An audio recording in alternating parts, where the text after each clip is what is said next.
he loved to be with were becoming sources of agony.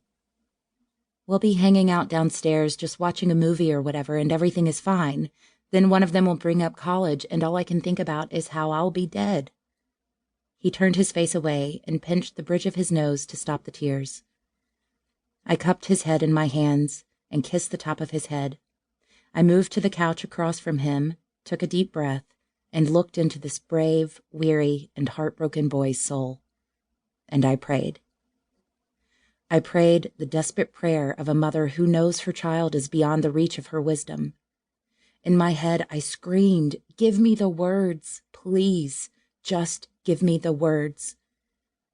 With a clenched jaw, I took another breath, exhaled, and without any words ready, I spoke.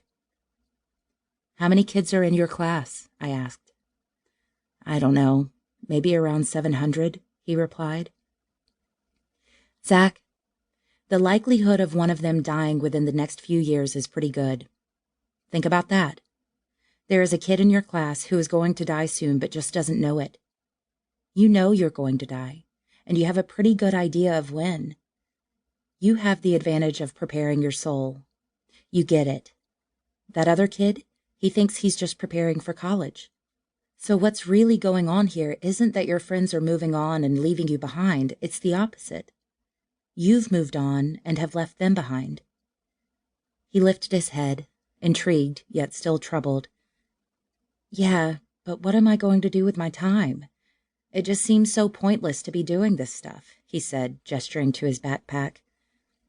I was relieved. The words he needed to hear had been given. I trusted there would be more. "You'll have to decide. It's your choice.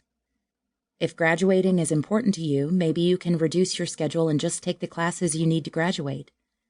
If it's not important, then decide how to fill your time.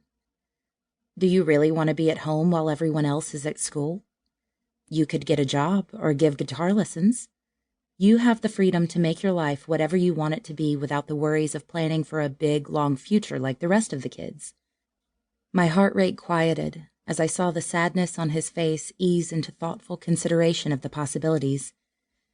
We kicked around some ideas. He decided graduating was a worthy goal.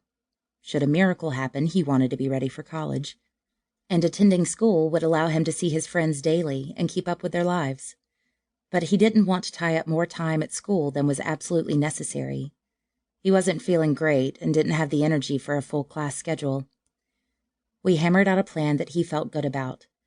A later starting time and a pared-down schedule. I said a silent thank you to God for giving me the words Zach needed to hear. He wanted to be happy, and when he couldn't do it on his own, he was perfectly willing to let someone throw him a rope. I am grateful I got to be on the end of it every so often. Zach went into that second day of school with a plan and a renewed sense of what he was doing and how it was going to go. I wish I could say it was easy flying after that. It wasn't. He came home the second and third days much like the first, discouraged and broken. I continued to throw desperate prayers up to heaven, and heaven continued to respond.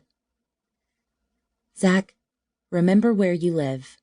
Remember this small space," I said as I used my thumb and forefinger to measure out an inch and then drew a vertical line up and down in front of me. "You are here in the present. Yes, you have cancer, and yes, you will likely die from it, but not today. Today is where you need to be. Not tomorrow, and not 6 months from now. Just today." That gesture, 2 fingers measuring a thin space in time, became a code for us over the next several months. We used it to encourage each other when things were tough and we needed to reset our thinking. Keep it in the present and leave the future in the future. 1 month into his senior year, Zach was in a good place emotionally. He had figured out a routine that worked for him and had gained some measure of peace in the belief that God had a plan that was bigger than him. Zach knew his suffering had purpose, even if he didn't see the reason. He was waking up cheerful and whistling in the shower again, one of my favorite sounds, second only to his strumming on the guitar. We were driving home after a clinic visit at the University of Minnesota Amplatz Children's Hospital, where Zach continued to receive a new treatment that his oncology doctors hoped would slow the growth of the cancer.